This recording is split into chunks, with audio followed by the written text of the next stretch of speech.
On Clear Lake, it's one of those lakes you never know what you're going to catch. You might have a real bad day, but you could have a day where you're going to put 30 pounds in the boat for 5 fish. And anytime you're catching 5 to 8 pounders, you get pretty stoked. So I'm wound up. The whole drive up here, I'm all excited to go, oh man, what are we going to get? What are we going to get?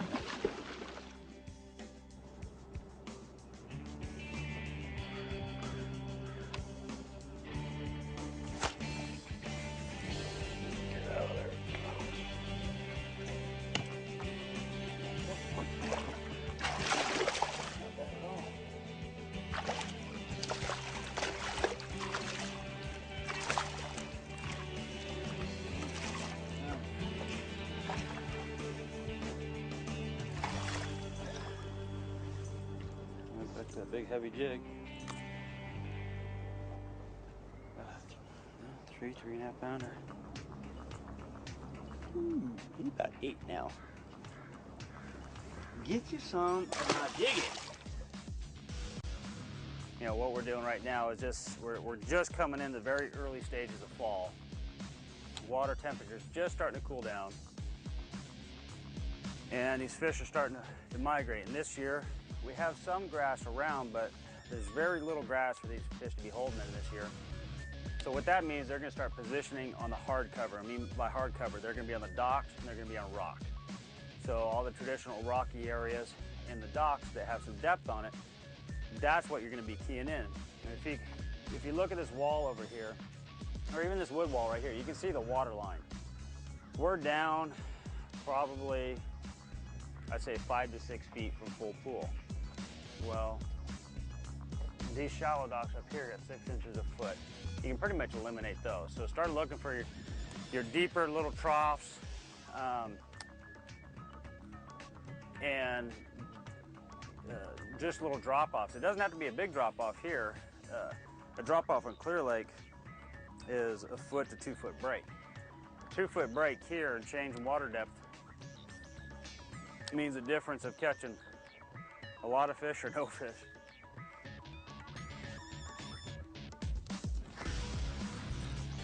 Well, as far as my equipment today, let's just say I came a little unprepared. I did not bring my typical 8-foot flipping stick that I would use for flipping around docks and heavy cover. And just go to show you how preconceived notions bite you in the butt. I came here thinking I really wasn't going to be fishing docks this way, that I'd be fishing more rock, more open water, whether it's structure fishing with a jig or crankbait. And I brought this rod to do some structure fishing out on the rock ledges, but we got up, started fishing around the docks. First dock I come to, I picked this up. Well, I'll just throw a jig in there and crack! There I get Moby Dick. So I'm improvising with my 7-foot medium heavy casting jig rod with 14-pound fluorocarbon. So far so good, but I could easily get one taking me to school here real quick. Jump out of the water. God dang. I'd say I called that one. God. Where are these when I need them in Bassmasters tournaments?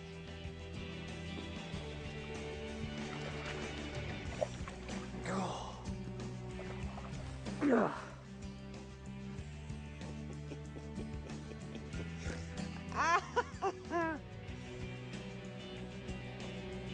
That one's pushing 6 right there.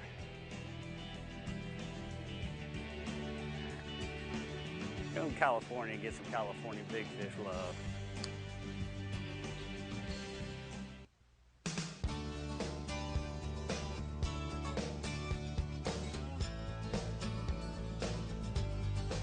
Well, I'll tell you what, it's been a long time since I've been to Clear Lake, and coming here today, I don't know what to expect. I knew we're kind of getting into a transition period, coming into the fall. Still been hot, but starting to cool down, and so we came out here with no preconceived notions, really, of one thing being the best deal. I thought we'd be able to fish a little bit shallower, catch some fish, but the dock bite really thing, kind of caught me surprised because I guess I really didn't expect a full-on flipping bite on the docks, and I didn't bring a flipping stick. I had no 25-pound test line, but you know, at least I had, you know, good enough equipment, heavy enough line, and the right jigs, and really got onto a great bite. I'll swing that one. God, what a football that is! Whoa. That's a clear lake bass right there. Look how short and fat they are. He's probably 15 inches. I don't really know how long he is, but he weighs more than the average. I mean, that's a 2.5 pound fish. He was all the way out at the end of the shade line. Not really any structure, just kind of hopping the jig out and stayed in the shade, but wasn't really holding right next to the pilings at all. As far as the baits today, used a couple different jigs. I used a 1/2 ounce Terminator jig and a 3/4 ounce jig, brown and purple in color, and just a watermelon red double tail in the back. I think the double tail just kind of gave a little bit more swimming action, but there was nothing rocket science about it. Brown and purple with a watermelon red trailer, and just pitched it up there.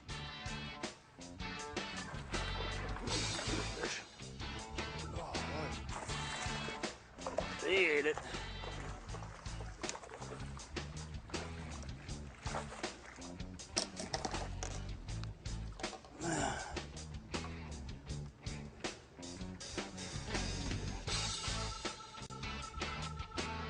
He engulfed it. Just a 3.5. Yeah. Thank you, little dude. Came over just a little piece of structure in this corner. I mean, you can see right here, we got most habitat, most shade, everything they need to really have a nice, big, comfy home. And I just hopped that jig to his little home, and he didn't like it much. I guess he did like it. He choked it. I mean, he literally choked that thing. He had it down his throat. We're fishing good areas, but there's always a sweet spot within a good area. And the only way you can figure it out is really fishing around and getting an understanding of the terrain and what's down there. So you start understanding all the little contours, nooks and crannies. Okay, well, I remember feeling that jig, you know, sliding over a rock or a brush pile underneath that dock right on this right corner of the pole. It's understanding those little intricacies about every little area you fish. That's when you start finding the sweet spot, the spot within the spot that is the dominant. That's like their domain. You hit that domain, you hit mother lode. My thumbs are absolutely shredded. My hands inside out right here. I got a big old blister. It's ripped up, popped. It'll probably start bleeding here if we start catching any more. Well, this is a sign of numbers. This is a sign of size. So, a couple good ones in there, shred you up. Little ones tear your thumbs up, but when you have both, it's a real good day. And we've had a good day so far, but we're not done yet.